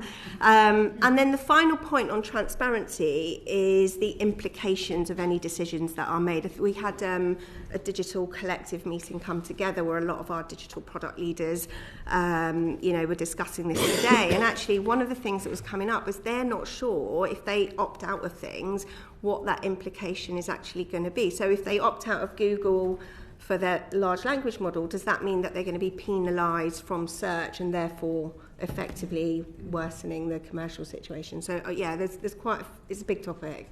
There's a lot of unintended consequences. So I want to come to Max in a moment, but Matt, linked to some of the comments there, what would be the commercial trade-offs for AI developers if the government was to introduce data transparency, regardless of its approach? But in light of these unintended consequences, if we had an opt-out approach, it might skew the available data for their training. So as well as the impact on artists themselves as to how that would impact on them, it might actually impact on the quality of data available to AI developers. So, what would be the commercial trade-offs for AI developers? I mean, and that is ultimately, that's what you want to create, is the material that goes into an LLM is what comes out of it. And if you train on rubbish, surprise, surprise, you get rubbish. And the same is true when they're scraping on websites for live information. If they're scraping really poor websites, they're useless and they'll go out of business. So this is the value that we bring. The problem is we can't see where the value is because we can't see who's stolen our content, and we can't even see who's taking our content in real time. So the two sides of this kind of debate can work together. We're just at this stage now where these very large companies that usually make margins of sort of 90%, they might have to take a smaller margin. And that's clearly going to be upsetting for their investors. But that doesn't mean they shouldn't. It's just a question of right and wrong and where we kind of pitch this debate. Unfortunately, I think the government has pitched it in thinking that you can't reduce margin of these big tech companies, otherwise they won't build a data centre. I think they're just wrong. I think morally and kind of like from the standpoint of encouraging investment in what we do, which I think is societally important, otherwise I wouldn't have worked in the industry for 10 plus years, it is possible to get this right. I think it's quite good that it doesn't need to be a binary debate. And Max, from your artist, as an artist, currently, what do you do to work out whether bad faith actors have used your work legitimately? Well, there's really nothing I can do. There's literally no way to do it. I mean, there are a couple of music AI models out there. And, it's perfectly easy to make them generate a piece of music that sounds uncannily like me. Now, that wouldn't be possible unless it had hoovered up my stuff without asking me and without paying for it. And I think that's happening, on a huge scale. It's obviously happened to basically every artist whose work is on the internet. In the longer term, that's going to lead to, I think, some societal consequences. You're going to get a kind of vanillaization of music culture as this sort of automated material starts to sort of edge out human creators. And I think you're also going to get an impoverishing of human creators. It's worth remembering that the music business in the UK is a real success story. It's 7.6 billion income last year, over 200,000 people employed.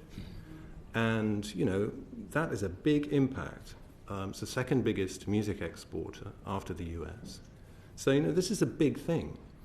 And if we allow the erosion of copyright, which is really how value is created in the music sector, if we allow that to be just eroded, then, we're going to be in a position where there won't be artists in the future. Good point. Talking of which. Thank you. Thank you, Chair. Thank you, Max. Matt said something before about really acknowledging copyright as is, but add transparency to it. So perhaps that with that in mind, just to ask you, Max, for your views on copyright protection for AI-generated work. Do you think that the status quo is correct, that such work should have copyright protection, or do you think that the government's instinct that these protections should be removed? I think that's a very complex question. I think in order for there to be a kind of a verifiable situation regarding outputs, there has to be a way to register and measure them and log that information, whether that's an additional new right. I mean, these are really technical questions in a way. Sure. And obviously they would have to stand on a, some kind of legal platform, but, I'm a composer, so I don't know quite how that would be done. You referred to sort of the distinctions between sectors. Would you think, or do you think that the government should consider sector or sectoral opt-outs, unfortunate phrasing, sectoral, give me an alternative to opt-out, given we're talking about opting out and opting in. Should we have a distinction between sectors because of the creatives not having run out of ideas? Well, exactly, yeah. I mean, I just think technology, science technology and the creative arts are different things. We value them differently. They have completely different economic models. And I think they need to be treated differently. Matt? Two things, that's right. I should have said, actually, what we should have looked at through this consultation was also whether the non-commercial TDM exception was working as it's meant to. There has been evidence that academic research has then been repurposed as commercial businesses. So Andres Gardamus, who's I think probably given evidence to one or other of your committees, he talks about web videos being used for academic purposes, and then suddenly they appear as training data for Llama. So there's that laundering of IP that's been going on for many, many years, which should have been looked into. The second question, I suppose, is bigger, which is why are we here and why are we making these changes?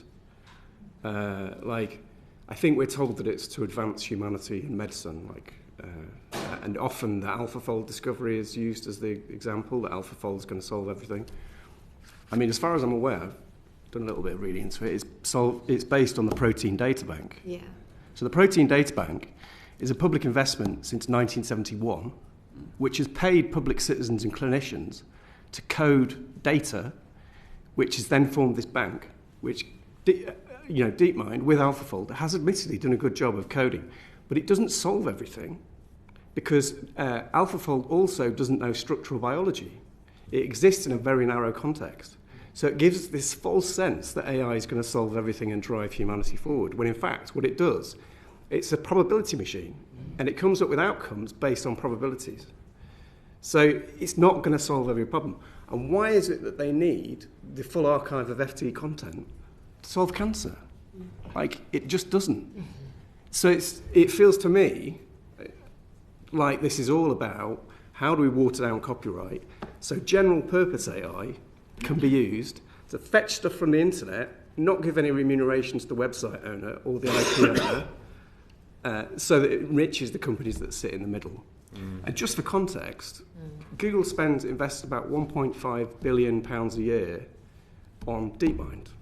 It invests £20 billion a year being the default search provider on Apple phones. So if this was all about advancing medical technology and humanity, they'd probably be investing more than that. Interesting, thank you. Did you want to say on that? I just want, yes. You've each made very powerful arguments for the importance of copyright and the creative industries and the importance of the creative industries, and also I think the uniqueness of human creativity and the relationship to copyright. And I think, Max, you said that you're an artist and not a technologist, and that technology, science, and creativity and artistry were very different. And which I think, and I'm not. They are integrated. They're integrated in this question. In fact, they're integrated in all our lives. And science and technology, and I think our committee emphasises, is that it is a part of all our lives, and we need to be able to ask questions of it. And so I just want to try and summarise what I think the implications of what you're saying are for technology. And so I think what you're saying is that you want option 0, which was the status quo, with greater enforcement of copyright. And what that would mean, as I understand it, would be that the bots and the crawlers, etc., they would only take data from websites, etc., where it had been identified as being publicly accessible through the existing mechanism, robots.txt. has to choose. So it's robots.txt plus some increased collective agreements where that's possible, and that the AI companies should negotiate all those collective agreements individually. Is that what you're saying? These companies they can go to Mars. They can read, their scrapers can read machine-readable notices on websites. So that's not beyond the web. Robots.txt. So there is a follow-on to robots.txt in the making. The IETF, I was actually... ETM.ai. No, there's a working group called Control.ai, which then was changed because everyone realised that actually it doesn't control scraping, it just sets a preference. So it's called Preferences.ai. So that is in development. I think there was a question earlier about time frame of development. Right. It requires international collaboration on that, so I think it will be probably 2 or 3 years before that kind of standard is determined. In terms of licensing, we license today. There should be collective licensing. AI companies should come to businesses to license that, collectively or directly. I could send you a list tomorrow of all of the licensing officers that work through all of the UK press. It's not hard. Or the NLA exists, the Newspaper Licensing Agency. So the Newspaper Licensing Agency licenses on behalf of the whole of the sector. So if you're talking about does it add friction or not, the Newspaper Licensing Agency does that already. So they will license to kind of media monitoring services and others. It's not about the volume of people they have to talk to. It's because they don't want to pay. Good, thank you. Paul? Can I declare an interest at the start by saying I'm a member of the National Union of Journalists? First to Matt, can I ask you about inferencing and artificial or synthetic data, which indirectly affects copyrighted works? How much of a threat is that, or how much of an opportunity is it? So inference, as I say, is given very little airtime in the consultation, but every publisher I speak to is super concerned about it. And the reason why is because, especially with the two big ones, two biggies, they're not startups anymore. So you have to give all of your data to Google and Microsoft to appear in search, because they have to search your pages in order to get terms from it, in order to give you a ranking in search. So they have everything. Unbeknownst to website owners, they've been, as I say, selling that as a commercial index to AI developers.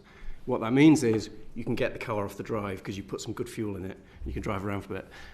None of that money comes back to the publishers whose data is used in that inferencing. We also believe there are a number of other providers of that service, though their identity is not known at the moment. What's really disturbing is that when we've asked for identity of who those services are being provided to, we're given no transparency whatsoever.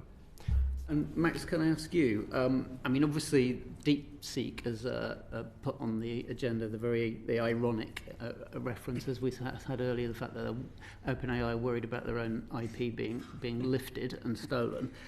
Beyond the irony, though, it's clear that Matt talked about a Keir moment, and there was a Keir moment where he'd made an arts speech in before the general election, where he said he was someone who studied flute at Guildhall, someone who actually really valued the arts for generation, for the economy and for well-being. This is someone who's unashamedly passionate about classical music. Mm-hmm. Is there a Keir Starmer that you want to appeal to in terms of this debate? Well, yes. I think, I'm biased, of course, but I think, music is one of the most valuable cultural expression of human life. It's been with us for hundreds of thousands of years.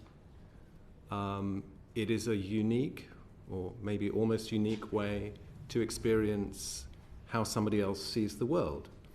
Somebody writes a love song, it touches us, it moves us, because that person has been in love, and that has informed how they wrote that song. This is what music does. It allows a kind of special empathy, a special kind of communication between human beings. So it's incredibly valuable. You don't need to be able to understand what somebody's saying, but a piece of music will speak to you. So for me, I think it's got a really special value in human culture. And Matt, just a final one to you. Does the DeepSeek example prove that actually we've heard from the tech representatives earlier, that shows there can be a British viable AI startup that actually can outdo the big boys in America because it can operate at cheaper. Is the opposite the case, that you can flip that and say, actually, yes, but that doesn't necessarily have, you can have a British startup like DeepSeek, but it doesn't have to rely on breaching copyright. In other words, it can be a world leader. Yeah, I think everyone's taken their own lessons from DeepSeek, aren't they? I did think it was trained on an existing LLM model which had breached copyright. So that's the other thing. Let's kibosh the idea that either DeepSeek or Llama are open source. They're not. Llama's trained on Russian pirated data sets of best-selling books, and they did that because OpenAI did that. And then they tried to clean all the copyright markers off them so nobody would be able to spot that they'd done that. So neither are open source. What's happening is these models are being put out into the market so that other cleverer people can find like new paradigms and change the way that you develop AI. I think it felt quite a wake-up moment where the week before you had the 4 or 5 men stood in the White House with their £500 billion project. And then genuine innovation comes actually from people who had resources restricted. And in that context, you do wonder, you do then go, where was the moment to actually say, how do we bring together the different parts of the supply chain in the UK to try and think about what is a mission for a UK version of DeepSeek? And as I say, I think content owners will be really willing to have that conversation because we all believe in the kind of value of the country and that we live in. It's just the fact that this is all being done to us. And in a way, the game feels like it's been given away too early. Like, it's believed that Oracle, Microsoft, Google, probably them, that they're the only people that can do this. And it's not, there is no technological moat to somebody creating a new LLM that is better than theirs and that is done in an ethical and responsible way. Steve. Thank you, Chair. I'd just like to ask a quick question of you all on the basis that no question is a stupid question around this table. To what extent we're not on television or anything. To what extent does it matter whether we get it right in the UK, given what's happening in China with DeepSeek, with other models, with the US? I mean, on what the UK government is trying to balance is a third biggest global sort of creative industries market versus third or fourth biggest AI market, and on the AI market side, there's the offer of huge investment, lots of jobs. And on the other side, on a sort of more restrictive model, sort of protection rightly for creative industries. But around the world, if we go for a much more restrictive sort of system, do we just lose all the jobs and it happens anywhere elsewhere? Is that what's your view of sort of the global dynamics around this? Well, I mean, from my standpoint, I don't think people, speaking again just personally as an artist, I don't think, I would be, massively opposed to opting into a system which valued the work properly. That's all, So copyright is intact.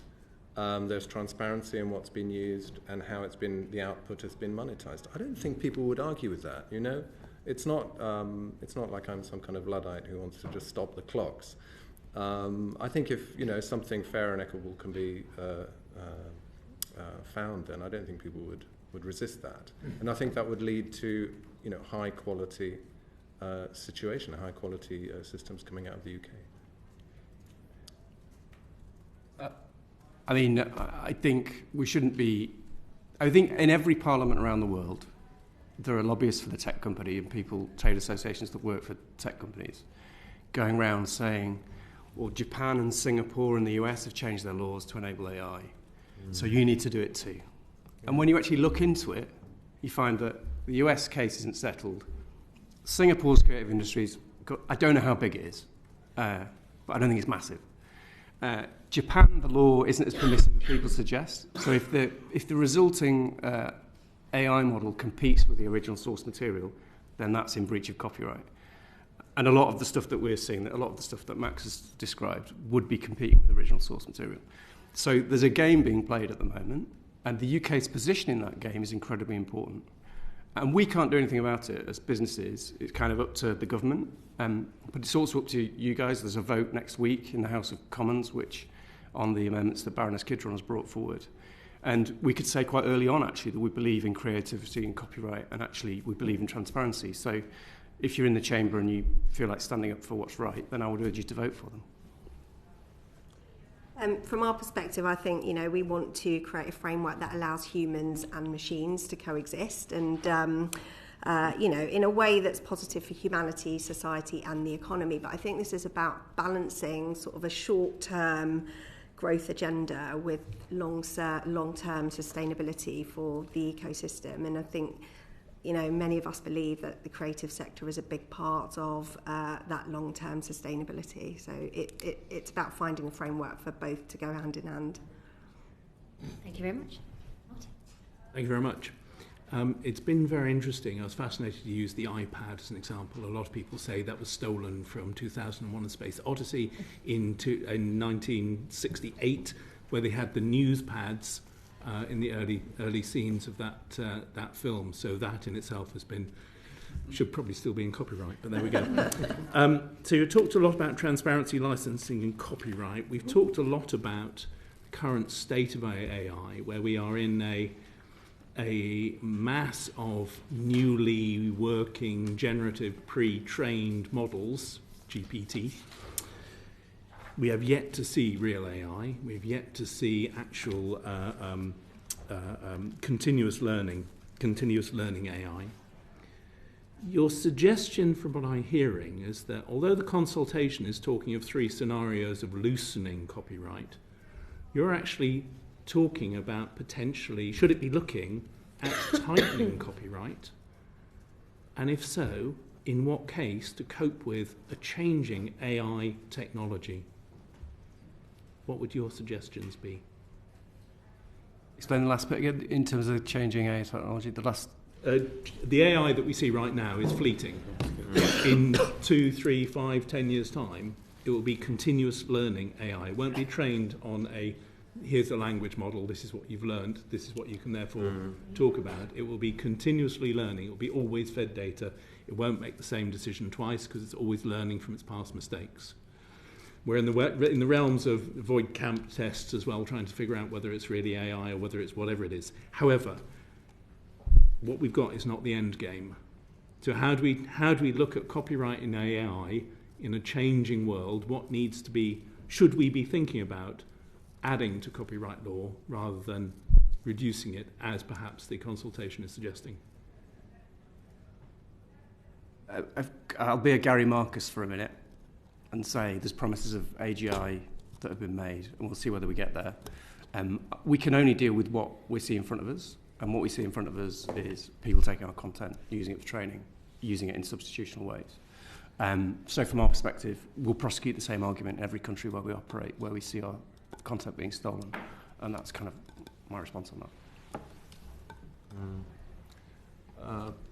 I think it's impossible to tell. It's impossible to predict how this is going to develop. I think copyright law works. It's pretty settled, and especially in the UK. The UK's got a really, excellent copyright legislation. It's led to a healthy creative ecosystem. It's led to a healthy population of music creators, writers, publishers, recording studios, TV channels, festivals, you name it. An enormous, great interconnected web, which really depends on that existing.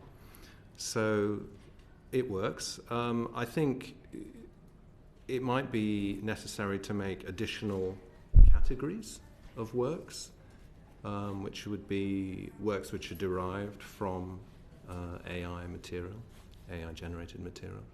But I think it's really difficult to predict. I think, it's a moving target. I would echo those comments. I think there are so many use cases as to how publisher content is used or creative content is used. It could be for training, it could be to display the results, it could be for fact-checking. Obviously, in the world of continuous AI, it might be something else entirely. So I think, with any licensing, we need to be able to evolve it as well. But, I would echo all the comments that have been made already. Thank you. Thank you very much, James.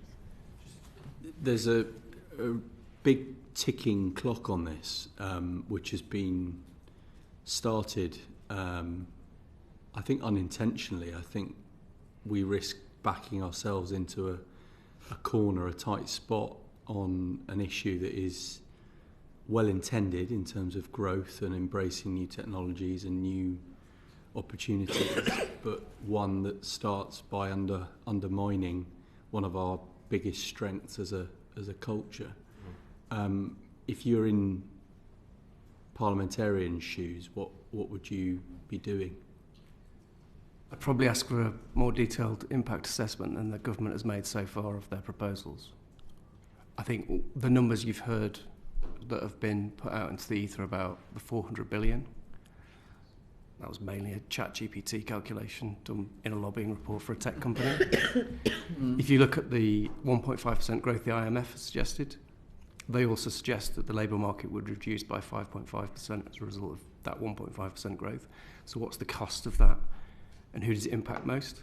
Again, if you look at the MIT work that's done by humans, they suggest that the people who it will affect most are women in menial jobs.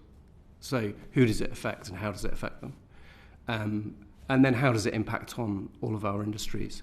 And then much broader, because I think our industries aren't widget factories, although I love widget factories. What is the societal impact of stressing our sectors that are already pretty fragile? Like, we're a successful news organisation, we're growing, but we're quite rare in the context of a market that is severely stressed.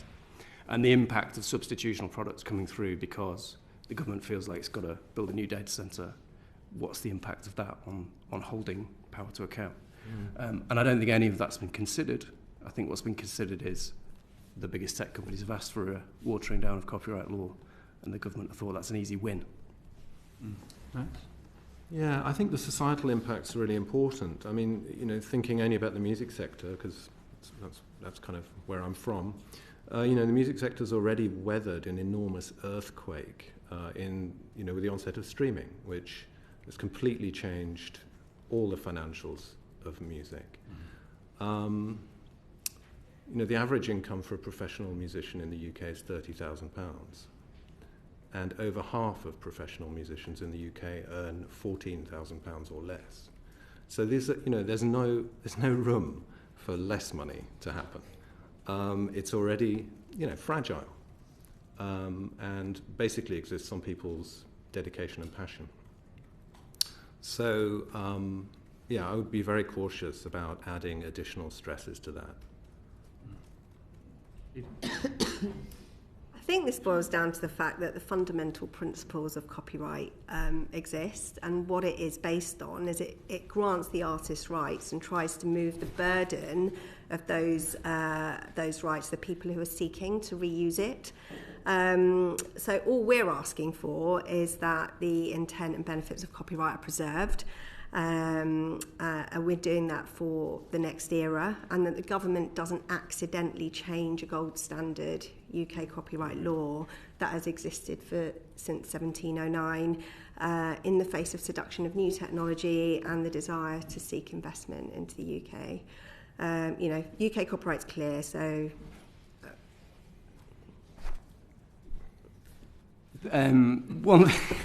Because sometimes people think these models are magic, they can just create anything. They are probability machines, so they just create material based on what they've consumed before.